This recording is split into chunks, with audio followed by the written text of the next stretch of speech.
Next हमने करना है approaches and methods to global peace education. ठीक है, बड़ा आसान है कि किन्ना तरीकों के नाल असी बच्चे ਨੂੰ ग्लोबल पीस एजुकेशन के बारे पढ़ा सकते हैं, ठीक है, या दस सकते हैं, या उन्होंने सैंसिटाइज आप बच्चों को कर सकते हैं। उन्होंने चीज़ों के बारे आप गल करांगे। तो जिमें पहला पॉइंट है डिस्कशन, तो आपने डिस्कशन ही करनी है। ठीक है, करो बच्चे एक्सप्लेन डिस्कशन वाला पॉइंट। बारी बारी करया करो, नाले ना सारे जने बोलियो, है ना। अरविंदर कौर बोलो बच्चे डिस्कशन। सर डिस्कशन ਦੇ ਨਾਲ ਜਿਹੜੀ ਆ डिस्कशन मतलब कि जिमें अपनी डिस्कशन हो रही है हुणे। हाँ जी हाँ जी हाँ जी। ਇਹਦੇ ਨਾਲ ਜਿਹੜੀ ਆ ਡਿਸਕਸ਼ਨ ਜਿਹੜੀ ਇਫੈਕਟਿਵ ਹੁੰਦੀ ਆ, ਇਹ ਡਿਸਕਸ਼ਨ ਦੇ ਨਾਲ ਇਨਫੋਰਮੇਸ਼ਨ ਗੇਨ ਹੁੰਦੀ ਆ। हाँ ठीक है, ਇਹਦੇ बिल्कुल ਨਾਲ सही। ਡਿਸਕਸ਼ਨ ਦੇ ਨਾਲ ਜਿਹੜੇ ਆ ਗੁੱਡ ਥੋਟ ਆਈਡੀਆਜ਼ ਆਉਂਦੇ ਨੇ। हाँ एक्सपीरियंस पैदा ਹੁੰਦਾ। हाँ, और ग्रुप डिस्कशन ਦੇ ਵਿੱਚ ਇੱਕ ਹੋਰ ਫਾਇਦਾ ਹੁੰਦਾ ਹੈ ਕਿ ਸਾਰਿਆਂ ਨੂੰ ਬੋਲਣ ਦਾ ਮੌਕਾ ਆਪਾਂ ਦੇ ਸਕਦੇ ਹਾਂ। ਜਿਵੇਂ ਮੈਂ ਹੁਣ ਕਿਹਾ ਕਿ ਸਾਰੇ ਬੱਚਿਆਂ ਨੇ ਹੀ ਬੋਲਣਾ ਹੈ ਨਾ, ਆਪਾਂ ਨੇ ਬਾਰੀ-ਬਾਰੀ ਆਪਾਂ ਮੌਕਾ ਦੇ ਦਾਂਗੇ ਸਾਰਿਆਂ ਨੂੰ ਬੋਲਣ ਦਾ। ਠੀਕ ਹੈ, ਤਾਂ ਹਰ ਇੱਕ ਨੂੰ ਇਹ ਲੱਗਦਾ ਹੈ ਕਿ ਮੇਰੀ ਵੀ ਗੱਲ ਸੁਣੀ ਜਾਂਦੀ ਹੈ, ਜਾਂ ਮੈਨੂੰ ਵੀ ਆਪਣੀ ਗੱਲ ਕਹਿਣ ਦਾ ਮੌਕਾ ਦਿੱਤਾ ਜਾਂਦਾ ਹੈ। ਠੀਕ ਹੈ, ਕਿਸੇ ਦੇ ਮਨ ਦੇ ਵਿੱਚ ਇਹ ਨਹੀਂ ਆਉਂਦਾ ਕਿ ਮੈਨੂੰ ਤਾਂ ਪੁੱਛਦੇ ਹੀ ਨਹੀਂ, या मैं पिछे रह जाना है। ठीक है, इस तरह की कोई गल मन च नहीं आती। तो इक्वैलिटी वाली जी भावना है वो डिस्कशन के सारिਆਂ ਨੂੰ मिलती है, और ये जी शांति है वो बनी रहेगी। बच्चे क्लीयर है पॉइंट पहला? हाँ जी सर क्लियर है। Very very good. दूजा है पेयर शेयर। ए कोई होर बच्चा करे। सेकंड कौन है, नेक्स्ट कौन है? एक मिनट मैनू अटेंडेंस तो देख लें दो। अरविंदर तो बाद चरणप्रीत बच्चे करता explain pair share. Pair share ਦੇ ਵਿੱਚ ਸਰ ਪੇਅਰਸ ਬਣਾਏ ਜਾਂਦੇ ਆ, ਫਿਰ ਉਹਨਾਂ ਨੂੰ ਮਤਲਬ ਟੌਪਿਕ ਦਿੱਤਾ ਜਾਂਦਾ ਤੇ ਫਿਰ ਉਹਦੇ ਰਿਲੇਟਡ ਮਤਲਬ ਉਹ डिस्कशन करते हैं। हाँ वेरी गुड। देखो ये नवा पॉइंट है ये पेयर शेयर, जिमें नाम च ही समझ आ रहा है कि इस दे विच ना बच्चों के पेयर बना ले जाएंगे, और उस पेयर दे विच पहला एक बार बच्चा एक बोलेगा और दूसरा सुनेगा, उस तो बाद दूसरा बच्चा बोलेगा और जो पहला बच्चा सीगा वो सुनेगा। ठीक है, इसका फायदा क्या होंदा है? इसका फायदा ये होंदा है कि एक तो जिहड़ा है रोल रिवर्स हो जाता है, एक बच्चा दोनों तरह का रोल प्ले कर रहा है, बोलन का भी और सुनन का भी। ठीक है, और दूसरी गल ये क्या होंदी है कि लिसनिंग स्किल जिहड़ी है वो साडी वधदी है। कम्यूनीकेशन तो वधे रही है जो आप अच्छी तरह बोल रहे हैं, तो लिसनिंग बड़ी ज़्यादा इंपॉर्टेंट होंदी है। किसी दूसरे दे व्यूज़ नू आइडियाज़ नू सुनना ये बहुत ज़्यादा इंपॉर्टेंट होंदा है, क्योंकि कई बार जो सामने वाला बच्चा है या व्यक्ति है वो इस तरह की गल कह रहा होंदा है जो सानू ठीक नहीं लगती या साडे अकॉर्डिंगली ठीक नहीं होंदी। ठीक है, असीं उहदे नाल एग्री नहीं करते। कई बार सामने वाला इस तरह की कोई गल करता है, तो पेयर शेयर दे विच बच्चे नू लिसनिंग की जिहड़ी एबिलिटी है वो डिवेलप होंदी है कि किस तरह आपां दूसरिਆਂ ਦੇ आइडियाज़ नू विचारां नू सुनना है, चाहे वो असीं उहदे नाल एग्री करते हैं चाहे नहीं करते हैं। ठीक है बच्चे। थर्ड है इमेजिनेशन एक्सरसाइज। ये कौन है हुण अपने कोल? वनीता। इमेजिनेशन एक्सरसाइज मैं ब्रैकेट थोड़ा जिहा लिख भी दिता। Imagine alternatives to situations of conflict. दसो इहदा की हाल है? इमेजिनेशन सर कोई भी जैसे टॉपिक है उस या प्रॉब्लम्स है उसको एक बारी मतलब एनालाइज करना कि प्रॉब्लम ये कैसे सॉल्व होएगी, उसको सर पहले तो इमेजिनेशन करांगे माइंड में अपने कि ये ऐसे हो सकता है वैसे हो सकता है, ये मतलब हमें फैक्ट्स अपनाने चाहिए इस टाइप से। फिर तभी मतलब ये है कि इमेजिनेशन करने के बाद ही मतलब कोई भी प्रॉब्लम है उसे हम सॉल्व कर सकते हैं। ठीक है भाई, देखो कोई भी कन्फ्लिक्ट साढ़े सामने आ गया, कोई भी सिचुएशन आ गई, तो आपने क्या करना है? सब तो पहला आपने ये देखना है भी उस प्रॉब्लम के क्या क्या हल हो सकते हैं। ਉਹਨਾਂ ਸਾਰੇ ਪ੍ਰੋਬਲਮਸ ਦੇ ਜਿਹੜੇ ਪ੍ਰੋਬਲਮ ਹੱਲ ਨੇ ਉਹਨਾਂ ਨੂੰ ਇਮੇਜਿਨ ਕਰਨਾ ਹੈ, ਅਲੱਗ-ਅਲੱਗ ਅਲਟਰਨੇਟਿਵਸ ਨੂੰ, ਕਿ ਉਸ ਪ੍ਰੋਬਲਮ ਨੂੰ ਸੋਲਵ ਕਰਨ ਦਾ ਕਿਆ-ਕਿਆ ਅਲਟਰਨੇਟਿਵਸ ਹੋ ਸਕਦੇ ਸੀਗੇ। ਠੀਕ ਹੈ ਬੱਚੇ, ਪੁਆਇੰਟ ਕਲੀਅਰ ਹੈ? ਮੈਂ ਹੋਰ ਇਹਦੇ ਤੇ ਐਕਸਪਲੇਨ ਕਰਾਂ, ਦੱਸੋ। क्लियर है सर। है ना, क्लियर, वेरी गुड। नेक्स्ट है परस्पेक्टिव टेकिंग। अपने कोल होन हैगा है होर बच्चा, नवजोत हैगी अपने कोल, है ना।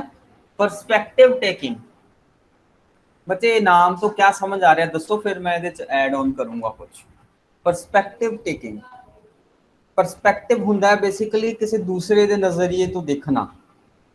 ठीक है, ਉਹਦਾ क्या परस्पेक्टिव है ਵਿਅਕਤੀ ਦਾ, ਸਾਹਮਣੇ ਵਾਲੇ ਦਾ, ਕਰੋ ਐਕਸਪਲੇਨ। ਸਰ ਇਹਦੇ ਵਿੱਚ ਇਹੀ ਹੈ ਕਿ ਜਿਵੇਂ ਉੱਪਰ ਡਿਸਕਸ਼ਨ ਕਰ ਰਹੇ ਹਾਂ, ਪੇਅਰ ਸ਼ੇਅਰ ਹੋ ਰਹੀ ਹੈ, ਤਾਂ ਉਹ ਪੁਆਇੰਟ ਵੀ ਇਹਦੇ ਵਿੱਚ ਐਡ ਹੋ ਸਕਦੇ ਕਿ ਜਦੋਂ ਅਸੀਂ ਕਿਸੇ ਦੂਸਰੇ ਨੂੰ ਸੁਣ ਰਹੇ ਹਾਂ, ਉਹਨਾਂ ਦੇ ਵਿਊਜ਼ ਨੂੰ ਸੁਣ ਰਹੇ ਹਾਂ, ਤਾਂ ਅਸੀਂ ਆਪਣੇ ਵਿਊਜ਼ ਨੂੰ ਵੀ ਉਹਦੇ ਵਿੱਚ ਐਡ ਔਨ ਕਰਦੇ ਹਾਂ। ਆਪਣੀ ਵੀ ਜੋ ਸਾਡੇ ਉਹਦੇ ਬਾਰੇ ਟੌਪਿਕ ਬਾਰੇ ਜੋ ਅਸੀਂ ਸੋਚਦੇ ਹਾਂ, ਜੋ ਜਿੰਨੀ ਕੁ ਸਾਨੂੰ ਨੌਲੇਜ ਐਕਸਪੀਰੀਅੰਸ ਹੈ, ਉਹਦੇ ਹਿਸਾਬ ਨਾਲ ਅਸੀਂ ਵੀ ਉਹਦੇ ਵਿੱਚ ਐਡ ਔਨ ਕਰਦੇ ਹਾਂ।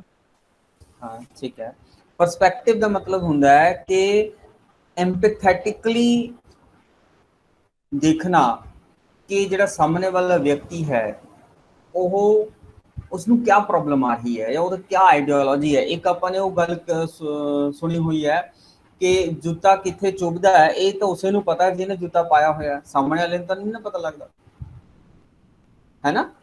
Right sir. हाँ, standing in the shoe of the other and walking in them for a while, ਕਿਸੇ ਦੂਸਰੇ ਦੇ ਜੁੱਤੇ ਨੂੰ ਪਹਿਨ ਕੇ ਉਹਦੇ ਨਾਲ ਕੁਝ ਕਦਮ ਚੱਲਣਾ, ਮਤਲਬ क्या है, ਇਸ ਦੇ ਨਾਲ ਸਾਨੂੰ ਸਾਹਮਣੇ ਵਾਲੇ ਦੇ ਪਰਸਪੈਕਟਿਵ ਦਾ ਪਤਾ ਲੱਗਦਾ ਹੈ ਕਿ ਸਾਹਮਣੇ ਵਾਲਾ ਕਿਸ ਸਿਚੁਏਸ਼ਨ ਦੇ ਵਿੱਚ ਹੈ, ਉਹ ਕਿਸ ਪ੍ਰੋਬਲਮ ਤੋਂ ਗੁਜ਼ਰ ਰਿਹਾ ਹੈ। ਠੀਕ ਹੈ ਨਾ, ਉਸ ਚੀਜ਼ ਦੇ ਬਾਰੇ ਸਾਨੂੰ ਪਤਾ ਲੱਗਦਾ ਹੈ। ਔਰ ਜਦੋਂ ਆਪਾਂ ਇਸ ਤਰ੍ਹਾਂ ਨਾਲ ਆਪਾਂ ਬੱਚੇ ਨੂੰ ਸੋਚਣ ਦੇ ਲਈ ਲਗਾਵਾਂਗੇ ਕਿ ਉਹ ਸਾਹਮਣੇ ਵਾਲੇ ਦੇ ਹਿਸਾਬ ਨਾਲ ਸੋਚੇ, ਐਮਪੈਥੈਟਿਕਲੀ ਸੋਚੇ ਕਿ ਸਾਹਮਣੇ ਵਾਲੇ ਨੂੰ ਕੀ ਪ੍ਰੋਬਲਮ ਹੋ ਰਹੀ ਹੈ, ਕੀ ਹੋ ਸਕਦੀ ਹੈ, ਉਦੋਂ ਜਿਹੜਾ ਹੈਗਾ ਗਲੋਬਲ ਪੀਸ ਜਿਹੜੀ ਹੈਗੀ ਉਹ ਬਣੀ ਰਹਿੰਦੀ ਹੈ। ਟੋਲਰੈਂਸ ਦੀ ਜਿਹੜੀ ਭਾਵਨਾ ਹੈ ਉਹ ਬੱਚੇ ਦੇ ਵਿੱਚ ਆਉਂਦੀ ਹੈ। ਠੀਕ ਹੈ ਜੀ, ਕੋਈ ਡਾਊਟ? No sir. नहीं सर। ओके, नेक्स्ट है रोल प्लेइंग। दोबारे बारी घूम के आ जाऊगी भाई अरविंद्र कौर। हाँ जी sir. Role playing, role playing sir, ਜਿਵੇਂ ਨਾਟਕ ਵਗੈਰਾ ਹੁੰਦੇ ਨੇ, ਉਹਦੇ ਚ ਕਈ ਪਾਤਰ ਜਿਹੜੇ ਨੇ ਰੋਲ ਪਲੇਇੰਗ ਕਰਦੇ ਨੇ, ਜਿਹਦੇ ਨਾਲ ਅਸੀਂ ਹੈਪੀ ਜਾਂ ਅਨਹੈਪੀ ਫੀਲ ਕਰਦੇ ਆ। ठीक है, वेरी गुड। ਮਤਲਬ ਕਿ ਉਹਦੇ ਵਿੱਚ ਸਿਚੁਏਸ਼ਨ ਕ੍ਰੀਏਟ ਹੁੰਦੀ ਆ।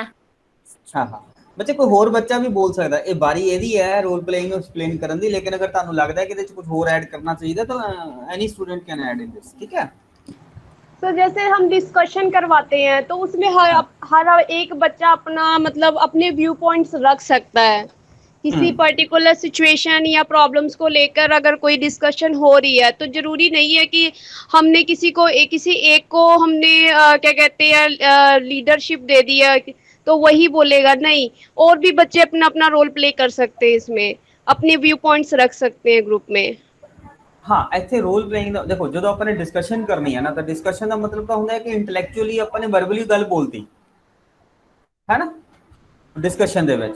ਲੇਕਿਨ ਰੋਲ ਪਲੇਇੰਗ ਦੇ ਵਿੱਚ ਕੀ ਆਉਂਦਾ ਹੈ ਕਿ ਆਪਾਂ ਉਸ ਵਿਅਕਤੀ ਦਾ ਆਪਾਂ ਰੋਲ ਐਕਟ ਕਰਕੇ ਦੇਖਦੇ ਹਾਂ, ਰੋਲ ਪਲੇ ਕਰਕੇ ਦੇਖਦੇ ਹਾਂ। ਇਹ ਇੱਕ ਹੋਰ ਸਟੈਪ ਆਪਾਂ ਅੱਗੇ ਜਾ ਕੇ ਦੇਖਦੇ ਹਾਂ, ਕਿਉਂਕਿ ਜਦੋਂ ਆਪਾਂ ਕਿਸੇ ਵਿਅਕਤੀ ਦੇ ਰੋਲ ਨੂੰ ਪਲੇ ਕਰਦੇ ਹਾਂ, ਉਸਨੂੰ ਐਕਟ ਕਰਕੇ ਦੇਖਦੇ ਹਾਂ, ਤਾਂ ਉਸ ਦੀਆਂ ਫੀਲਿੰਗਸ ਉਸ ਟਾਈਮ ਉਹ ਕੀ ਸੋਚਦਾ ਹੋਏਗਾ।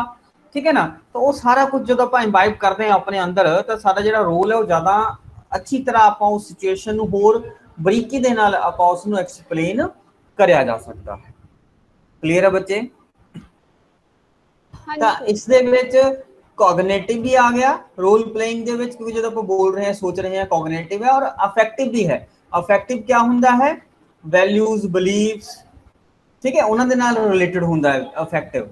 ਤੁਸੀਂ ਪੜ੍ਹੇ ਹੋਣੇ ਆ ਬੀਐਡ ਦੇ ਵਿੱਚ ਡੋਮੇਨਸ, ਹੈ ਨਾ, cognitive domain, effective domain, ਸਾਈਕੋਮੋਟਰ domain ਪੜ੍ਹੀਆਂ ਸੀ ਬੱਚੇ? ਹਾਂਜੀ ਸਰ। ਹਾਂ, ਤਾਂ ਇਸ ਦੇ ਵਿੱਚ ਰੋਲ ਪਲੇਇੰਗ ਦੇ ਵਿੱਚ ਉਹ ਸਾਰੀਆਂ ਇਨਵੋਲਵ ਹੋ ਜਾਂਦੀਆਂ ਨੇ। ਠੀਕ ਹੈ ਨਾ। ਓਕੇ, ਨੈਕਸਟ ਹੈ ਸਿਮੂਲੇਸ਼ਨ ਗੇਮਸ। ਸਿਮੂਲੇਸ਼ਨ ਦਾ ਪੁਆਇੰਟ ਚਰਨਪ੍ਰੀਤ।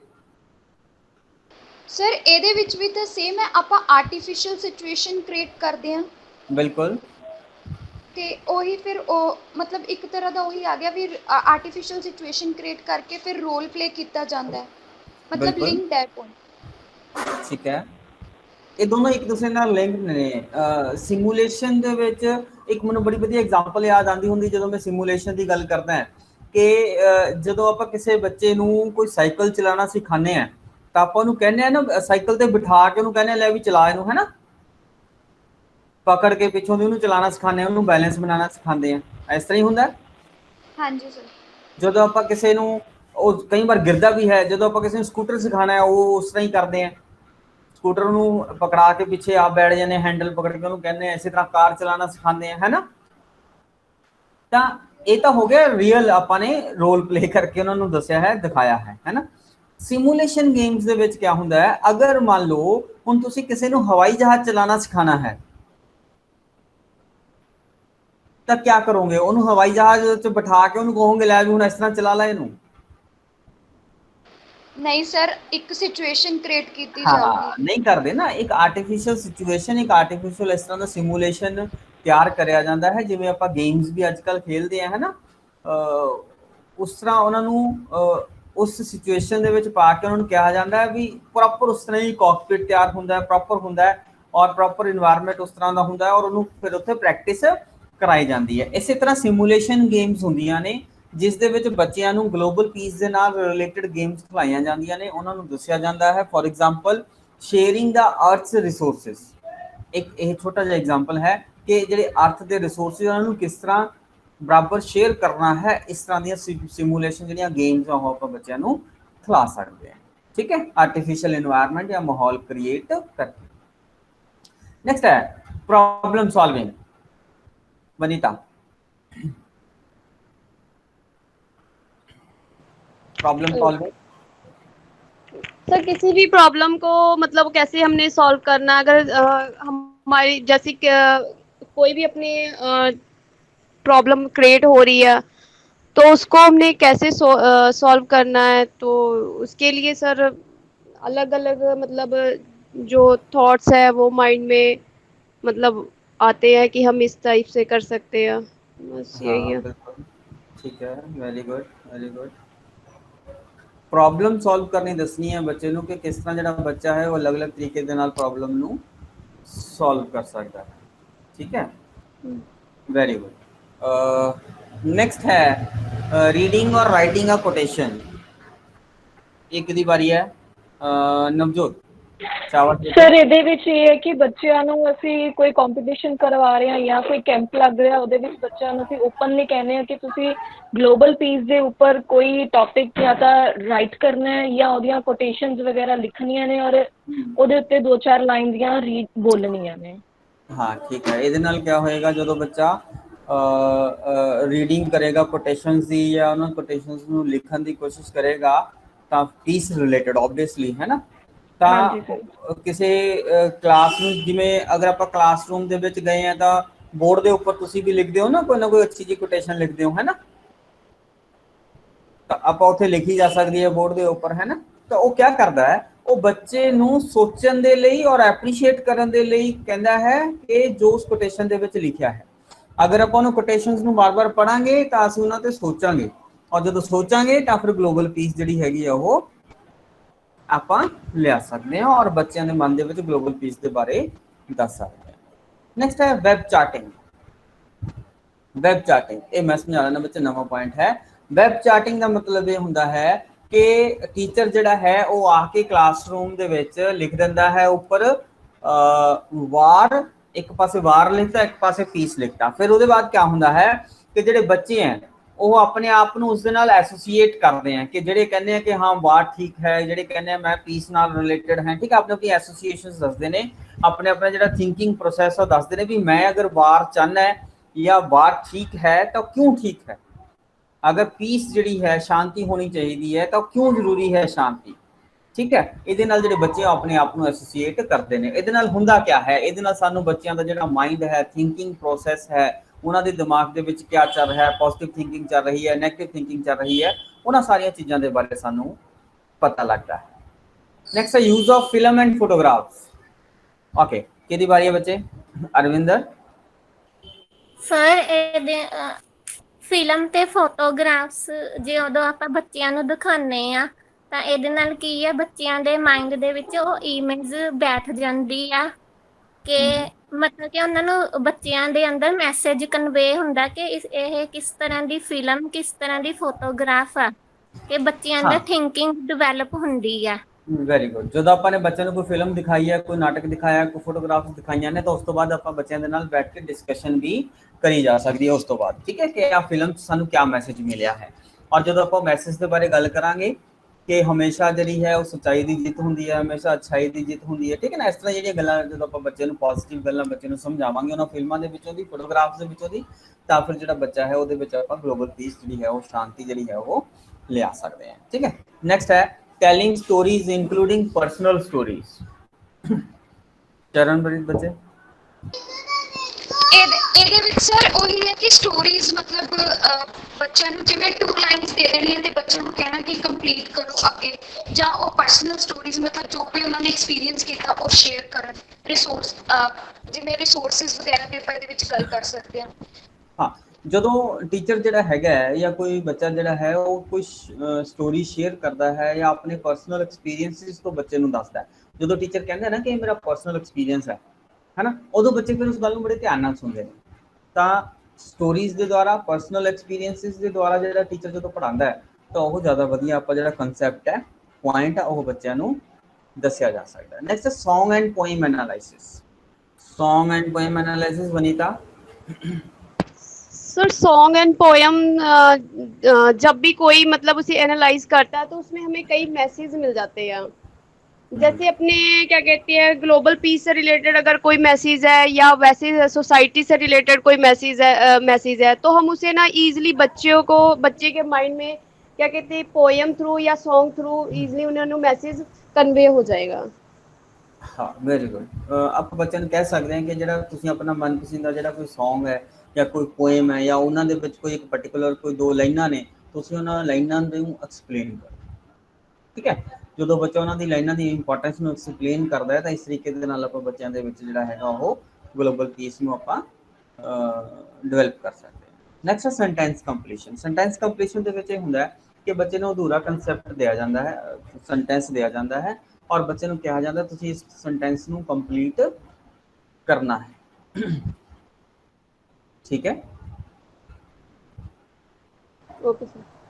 है ना। जिवें मैंने एक ना सिचुएशन याद आ रही है, मैं बीएड च नॉर्मली एग्जांपल देना ਹੁੰਦਾ है। मान लो एक सिचुएशन है, वैसे सेंटेंस कंप्लीशन ਦਾ ਹੈ, सिचुएशन कंप्लीशंस ਦਾ ਵੀ ਹੁੰਦਾ ਹੈ ਇੱਕ ਕਨਸੈਪਟ, ਠੀਕ ਹੈ ਨਾ।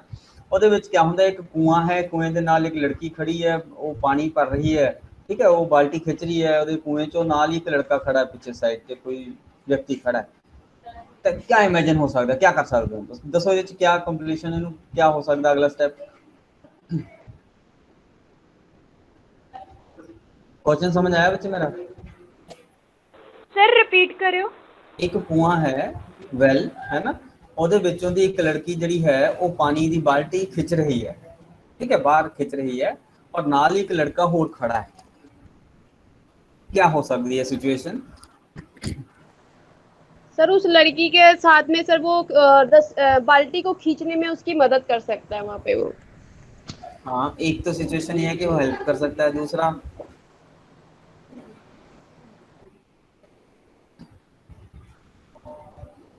जिन्हों की नेगेटिव थिंकिंग है ना वो बच्चे कहने उन्होंने धक्का भी दे सकता है, ठीक है। फिर नॉर्मली खड़ के उन देखूंगे कोई एक होर कोई बच्चा कहेगा कि वो लड़की पानी कट के उन्हें पानी पिलाएगी, ठीक है, जो प्यासा है उन्हें पानी पीना है, इस करके कुएं दे नाल खड़ा है, ठीक है ना। तो अलग अलग जिहड़े हैगे ने सिचुएशंस ने, बच्चा अलग अलग तरीके दे नाल इन्हूं कंप्लीट कर सकता है कहानियां नूं, और इस दे नाल क्या पता लगदा आपां नूं बच्चे दे मैंटल प्रोसैसेस दे बारे आपां नूं पता लगदा है। और जदों आपां बच्चे नूं इहदे बारे पॉजिटिव गल्लां दस्सांगे तां फिर बच्चे दे विच आपां शांति, पीस, ग्लोबल पीस आपां डेवलप कर सकते हैं। वैसे journal writings and individual reflections. Journal writing इस तरीके दे नाल बच्चे नूं आपां लिखण दे लई किहा जा सकदा है, बच्चा अपनी अच्छी गल्लां जिहड़ियां हैगीआं ने ओह जर्नल्स दे विच अपने स्कूल मैगजीन्स दे विच लिख सकता है। Next teachable movements. Teachable movements बच्चे नवा पॉइंट है, इस दे विच क्या हुंदा है, टीचर जिहड़ा है ओह डिस्कस करता है हॉट इश्यूज ਜਿਹੜੇ ਪ੍ਰੈਜ਼ੈਂਟਲੀ ਚੱਲ ਰਹੇ ਹੁੰਦੇ ਨੇ। ਠੀਕ ਹੈ, ਹੁਣ ਅਗਰ ਮੈਂ ਕਹਾਂ ਕਿ ਅੱਜ ਕੱਲ ਦਾ ਟੀਚੇਬਲ ਮੂਵਮੈਂਟ ਦੱਸੋ क्या है, ਦੱਸੋ ਬੱਚੇ ਅੱਜ ਕੱਲ ਦਾ क्या मूवमेंट चल रहा है? सर टीचर ऑनलाइन क्लासेस ले रहे हैं और बच्चे भी ऑनलाइन क्लासेस ले रहे हैं।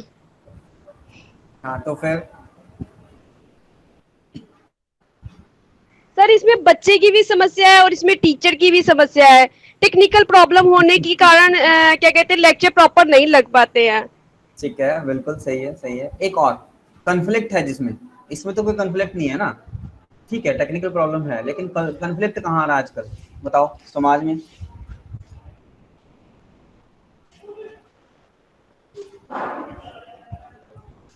कोई लोग धरने वगैरह दे रहे हैं कोई? सर पूरा समाज क्या कहते हैं धरने पे बैठा हुआ है सर। वुमन सेफ्टी हो या फिर किसानी से लेकर हो या बेरोजगारी से लेकर हो, सारे के सारे धरने पे बैठे हैं सर। हाँ, ये कन्फ्लिक्ट है, ठीक है ना। 3 ऑर्डिनेंस आए हैं किसानी को लेके, है ना, कृषि क्षेत्र को लेके, ठीक है ना। तो उसमें कन्फ्लिक्ट हुआ है कि किसानों से बातचीत नहीं करी गई और सरकार कहती है कि किसानों के फायदे की बात है, लेकिन किसान कहते हैं कि हमारा इसमें कोई फायदा नहीं है, हमें आगे जाके इसका नुकसान होगा, ठीक है ना। तो ये कन्फ्लिक्ट है, टीचेबल मूवमेंट है, हॉट टॉपिक है, हॉट इशू है जो कि आजकल क्लास में समाज में चल रहा है। नेक्स्ट है इंटरव्यूज एंड रिसर्च। इसमें क्या हो सकता है?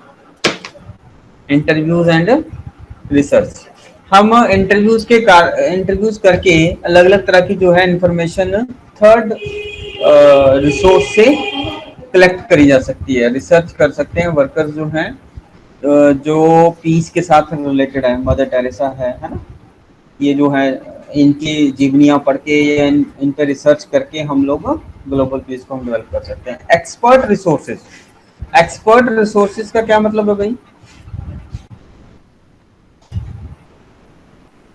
जो एक्सपर्ट्स हैं ग्लोबल पीस पे, जो बोलते हैं, जो लिखते हैं, जो रिसर्च करते हैं, हम उनका जो है टॉक एक अपने स्कूल में या कॉलेज में करवाई जा सकती है। रेसिप्रोकल टीचिंग, ये बड़ा इंपॉर्टेंट कंसेप्ट है बच्चे। रेसिप्रोकल टीचिंग, ये पता क्या होता है? रेसिप्रोकल टीचिंग,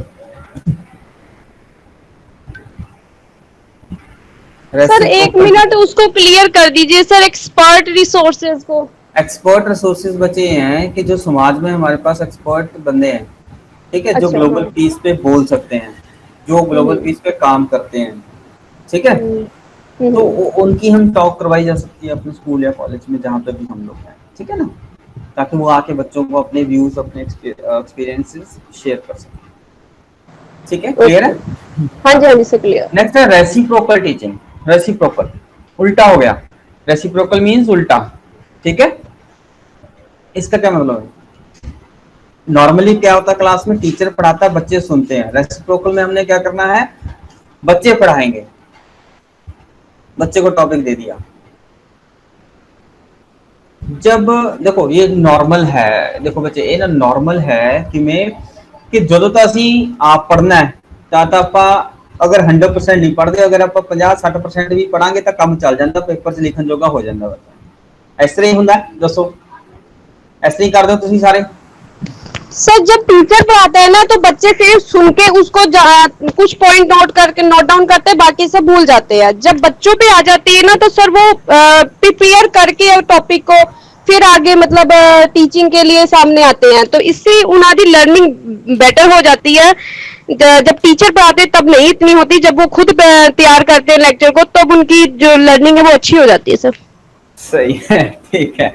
देखो सिंपल ਜਿਹਾ ਫੰਡਾ ਇਹਦੇ 'ਚ ਹੈਗਾ ਕਿ ਜਦੋਂ ਅਸੀਂ ਕਿਸੇ ਨੂੰ ਪੜ੍ਹਾਉਣ ਲਈ ਪੜ੍ਹਦੇ ਹਾਂ ਤਾਂ ਅਸੀਂ ਜ਼ਿਆਦਾ ਧਿਆਨ ਨਾਲ ਪੜ੍ਹਦੇ ਹਾਂ, ਸਿੰਪਲ, ਠੀਕ ਹੈ, ਸਮਝਾਈਗਾ।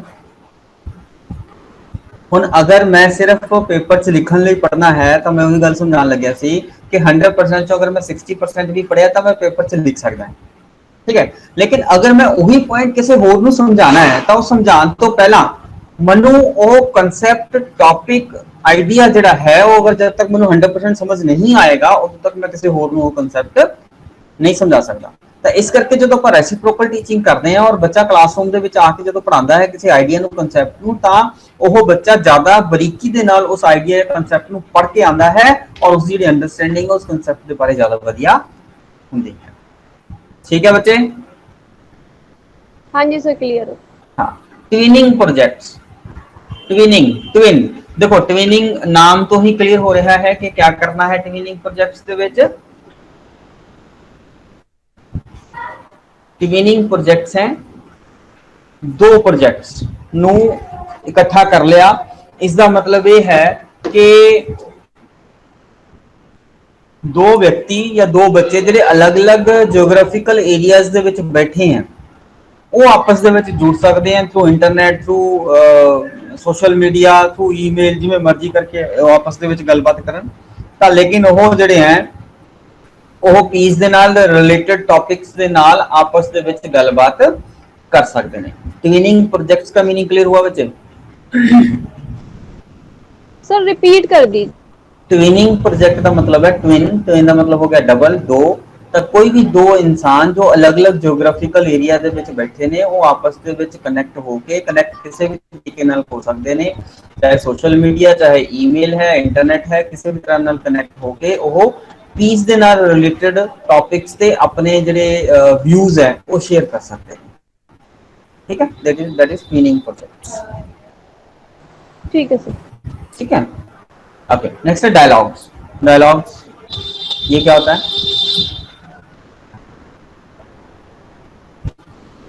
सर कन्वर्सेशन करनी। कन्वर्सेशन करनी, ठीक है, वेरी गुड।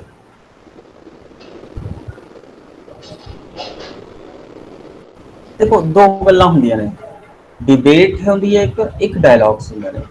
डिबेट जिहड़ी है उस दे विच आपां क्या करते हैं, किसी भी एक प्रॉब्लमैटिक इशू ते आपां गल करते हैं और जो दूसरा सामने वाला कह रहा है, क्योंकि आपां डिबेट कर रहे हैं, तो जो दूसरा सामने वाला कह रहा है मैं उसनूं गलत कहना हुंदा या मैं अपनी गल सही कहनी हुंदी है कि मैं सही हां तू गलत है। ठीक है, डिबेट दे विच इस तरह हुंदा है। लेकिन डायलॉग दे विच क्या हुंदा है? डायलॉग दे विच क्या हुंदा है, एक आपां कॉमन ग्राउंड ते आउण दी कोशिश करते हैं। ਤੁਸੀਂ ਅੱਜ ਕੱਲ ਅਖਬਾਰਾਂ 'ਚ ਵੀ ਪੜਿਆ ਹੋਣਾ ਹੈ ਨਾ, dialogue between India and China officials. पढ़िया बच्चे? इंडिया और चाइना ते प्रॉब्लम हो रही है ना बॉर्डर्स ते। हाँ जी सर, सुन। हाँ, है ना, तो उत्थे लिखा हुंदा है, उत्थे लिखा हुंदा डायलॉग। डायलॉग इस करके लिखा हुंदा है क्योंकि वो दोनों जने मिलके किसी एक कॉमन ग्राउंड ते कॉमन सॉल्यूशन ते आने की कोशिश करते हैं। तो आपां ने भी स्टूडेंट्स नूं यह मौका देना है डायलॉग दा, आपस दे विच गलबात करन दा, कि वो सारे जने मिलके किसी एक कॉमन ग्राउंड ते आ सकन। ठीक है, डिबेट करके लड़ाई नहीं करानी उन्होंने।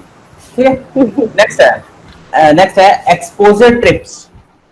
एक्सपोजर ट्रिप्स जिवें मैं ऊपर गल करिया सी एक्सपर्ट रिसोर्सेज दी, तो एक्सपर्ट रिसोर्सेज दे विच आपां ने क्या करिया है, किसी एक्सपर्ट नूं आपां ने अपने कॉलेज बुलाया है या अपने स्कूल च बुलाया है।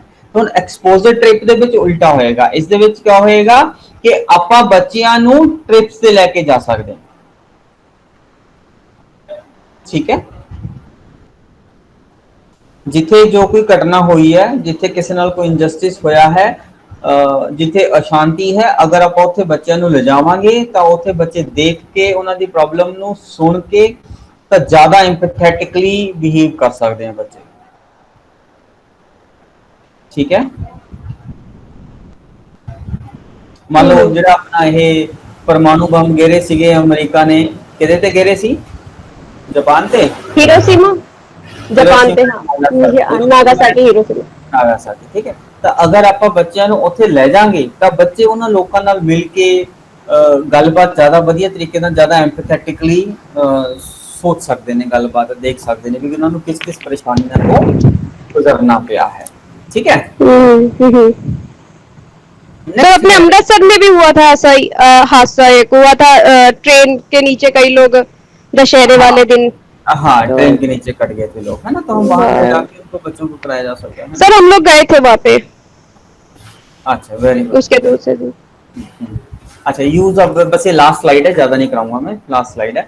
Use of globes and maps, इसका क्या फायदा है जी? सर ये इससे ये हो जाता है कि ग्लोब पर जो मैप हम देखते हैं उसमें कई देशों के बारे में हमें पता चल जाता है, तो उससे रिलेटेड हमें काफी नॉलेज मिल जाती है कि हमारा हमारा अपना जो कंट्री है वो कहाँ पे स्टैंड मतलब है, और भी जो जैसे कि अपने और भी जो कंट्री है, कनाडा हो गया, अमेरिका हो गया, ये सब मतलब इसमें हमें देशों के बारे में काफी जानकारी मिल जाती है। हाँ, दूसरे लोगों के दूसरे लोगों हाँ के बारे में है ना, तो सारी हाँ दूसरे इंफॉर्मेशन, कौन सी स्टेट कहाँ है, कौन सा नेशन कहाँ है, वो सब। हाँ हाँ रिसोर्सेज कौन से कहाँ हैं, है ना, तेल कहाँ मिलता है या और चीजें जो है खनिज पदार्थ वो कहाँ मिलते हैं, वो सब के बारे में हाँ हमें। वो भी। Next is brainstorming. ब्रेनस्टॉर्मिंग क्या होता है? Think creatively. ठीक है, एक प्रॉब्लम का हल जो है वो हमने अलग अलग तरीके से ढूंढने की कोशिश करनी है। Many ideas, solution through many ideas. ठीक है, नेक्स्ट है रीडिंग कोटेशंस। ये हमने ऊपर भी पॉइंट करा है ना, कोटेशंस वाला। Use of charts and graphs. शाबाश, बोलो इसके बारे में। Charts and graphs. And graph से सबसे पता हमारा हम लगा लेते हैं कि कोई भी मतलब प्रोडक्ट के बारे में, कौन सी कंपनी कितना इंक्रीज प्रोडक्ट कर रही है, इस टाइप से रिलेटेड। तो पॉपुलेशन से रिलेटेड हम उससे पता लगा सकते हैं कि कहाँ पे पॉपुलेशन ज्यादा है तो कहाँ पे कम है। इससे बारे में बच्चों को नॉलेज मिल जाती प्रॉब्लम्स, जो भी प्रॉब्लम्स हैं, जो भी इंडेक्सेस हैं, इन्फ्लेशन रेट है, होलसेल प्राइस इंडेक्स है ना, कंज्यूमर प्राइस इंडेक्स है, या पॉपुलेशन का क्या रेट है, कहाँ कहाँ पे। अब जैसे आजकल हम ये कर रहे हैं कोविड का, है ना, आया ना न्यूज़पेपर में, आता ना चार्ट बना हुआ होता है कि ये लाइन ग्राफ है वो ऊपर को जा रहा है, नीचे जा रहा है ना। हाँ जी हाँ जी। ठीक है ना, तो उसके द्वारा जो है जो हमें प्रॉब्लम्स के बारे में ज्यादा बारीकी से हमें इंफॉर्मेशन मिल जाती है। Next is case studies. Case studies, Navjot. Sir case study ਦੇ ਵਿੱਚ ਇਹ ਕਿ ਪਾਰਟਿਕੂਲਰ ਕਿਸੇ ਇੱਕ ਬੱਚੇ ਦੇ ਉੱਪਰ ਕੇਸ ਸਟੱਡੀ ਕੀਤੀ ਜਾਂਦੀ ਹੈ ਤੇ ਉਹਦੀ ਜੋ ਪ੍ਰੋਬਲਮਸ ਵਗੈਰਾ ਲਾਈਫ ਦੇ ਵਿੱਚ ਰਹੀਆਂ ਨੇ ਸਟਾਰਟਿੰਗ ਤੋਂ ਲੈ ਕੇ ਹੁਣ ਤੱਕ ਦੀਆਂ, ਉਹਨਾਂ ਨੂੰ ਸਟੱਡੀ ਕੀਤਾ ਜਾਂਦਾ ਤੇ ਉਹਦੇ ਥਰੂ ਇਹ ਪਤਾ ਕੀਤਾ ਜਾਂਦਾ ਹੈ ਕਿ ਉਹਦਾ ਜਿਹੜਾ ਬੈਕਗ੍ਰਾਉਂਡ ਸੀ ਪੀਸ ਵਿੱਚ ਸੀ ਜਾਂ ਨਹੀਂ ਸੀ, ਜਾਂ ਕਿਵੇਂ ਦਾ ਰਿਹਾ ਹੈ। हाँ, ਤਾਂ ਇਸ ਦੇ ਨਾਲ ਹੀ ਆਪਾਂ ਮੈਂ ਹੁਣ ਗੱਲ ਕਰ ਲੈਣਾ ਸੈਸ਼ਨਲ ਵਰਕ ਦੀ ਵੀ। ਆਪਣੇ ਸਿਲੇਬਸ ਦਾ ਜਿਹੜਾ ਇੱਕ ਸੈਸ਼ਨਲ ਵਰਕ ਹੈ, case study on children rights for education in context of Kailash Satyarthi and Malala Yousafzai. ठीक है, ये ਆਪਾਂ ਨੇ ਦੋ ਕੇਸ ਸਟੱਡੀਜ਼ ਇਹਨਾਂ ਦੇ ਪੁਆਇੰਟ ਆਫ View ਤੋਂ ਆਪਾਂ ਨੇ ਕਰਨੀਆਂ ਨੇ ਆਪਣੇ ਸਿਲੇਬਸ ਦੇ ਵਿੱਚ। ਕਲੀਅਰ ਹੈ ਬੱਚੇ ਗੱਲ? ਹਾਂਜੀ ਸਰ। ਕੇਸ ਸਟੱਡੀਜ਼ ਆਪਾਂ ਇਹ ਕਰਾਂਗੇ। Next and last point is poster class making. ਇਹਦੇ ਨਾਲ ਕੀ ਹੋਏਗਾ? ਅਰਵਿੰਦਰ ਬੱਚੇ ਦੱਸਤਾ ਪੋਸਟਰ ਕਲਾਸ ਮੇਕਿੰਗ। ਪੋਸਟਰ ਤੇ ਕਲਾਸ ਮੇਕਿੰਗ ਸਰ ਬੱਚਿਆਂ ਨੂੰ ਪੋਸਟਰ ਤੇ ਕਲਾਸ ਬਣਾਉਣ ਦੇ ਲਈ ਕਹਿ ਸਕਦੇ ਆ, ਜਿਹਦੇ ਨਾਲ ਉਹਨਾਂ ਦੇ ਅੰਦਰ ਕਿਸੇ ਵੀ ਟੌਪਿਕ ਤੇ, ਜਿਵੇਂ ਗਲੋਬਲ ਪੀਸ ਤੇ ਬਣਾ ਸਕਦੇ ਆ। ਕਲਾਸ ਮੇਕਿੰਗ ਉਹਨਾਂ ਨੂੰ ਬਣਾਉਣ ਲਈ ਕਹਿ ਸਕਦੇ ਆ, ਜਿਹਦੇ ਨਾਲ ਉਹਨਾਂ ਦੇ ਅੰਦਰ ਪੀਸ ਡਿਵੈਲਪ ਹੋਏਗੀ, ਜਸਟਿਸ ਡਿਵੈਲਪ ਹੋਏਗਾ। ਜਿਹੜਾ ਆਈਡੀਆ ਹੈ ਉਹ ਬੱਚੇ ਹੋਰ ਜ਼ਿਆਦਾ ਬੈਟਰ ਅੰਡਰਸਟੈਂਡ ਉਸ ਚੀਜ਼ ਨੂੰ ਕਰ ਸਕਦੇ ਨੇ ਜਦੋਂ ਉਸ ਤੇ ਕੋਈ ਪੋਸਟਰ ਜਾਂ ਕੋਲਾਜ ਬਣਾਣਗੇ। ਠੀਕ ਹੈ, ਹਾਂ ਬੱਚੇ ਅੱਜ ਆਪਾਂ ਇੰਨਾ ਹੀ ਕਰਾਂਗੇ। ਇਹਦੇ ਵਿੱਚ ਅਗਰ ਕੋਈ ਕਿਸੇ ਨੂੰ ਕੋਈ ਦਿੱਕਤ ਹੈ ਤਾਂ ਮੈਨੂੰ ਦੱਸੋ। ਇਸ ਦੇ ਨਾਲ ਸਾਡਾ ਜਿਹੜਾ ਇਹ ਗਲੋਬਲ ਪੀਸ ਵਾਲਾ ਜਿਹੜਾ ਪੁਆਇੰਟ ਹੈ ਉਹ ਖਤਮ ਹੋ ਗਿਆ। ਕੰਸੈਪਟ ਆਫ ਗਲੋਬਲ ਪੀਸ ਆਪਾਂ ਨੇ ਕਰ ਲਿਆ and education for global piece ਆਪਾਂ ਨੇ ਕਰ ਲਿਆ। ਠੀਕ ਹੈ, ਓਕੇ ਸਰ। ਇਹਦੇ ਵਿੱਚ ਅਗਰ ਕੋਈ ਦਿੱਕਤ ਹੈ ਦੱਸੋ। ਨੈਕਸਟ ਹੁਣ ਆਪਾਂ ਅੱਗੇ ਗੱਲ ਕਰਾਂਗੇ ਅਪਰੋਚਿਸ ਐਂਡ ਸਟ੍ਰੈਟੇਜੀਜ਼ ਦੀ। ਇਹ ਨੈਕਸਟ ਟਾਈਮ ਮੰਡੇ ਗੱਲ ਕਰਾਂਗੇ ਅਪਰੋਚਿਸ and strategies for sustainable development. ठीक है, ओके सर। कोई प्रॉब्लम है तो बच्चे दसो इतने तक। नहीं सर, कोई प्रॉब्लम नहीं। चलो वेरी गुड, चलो ठीक है बच्चे फिर हैं। Okay okay sir, thank you sir. Okay बच्चे, ओके जी, बाय।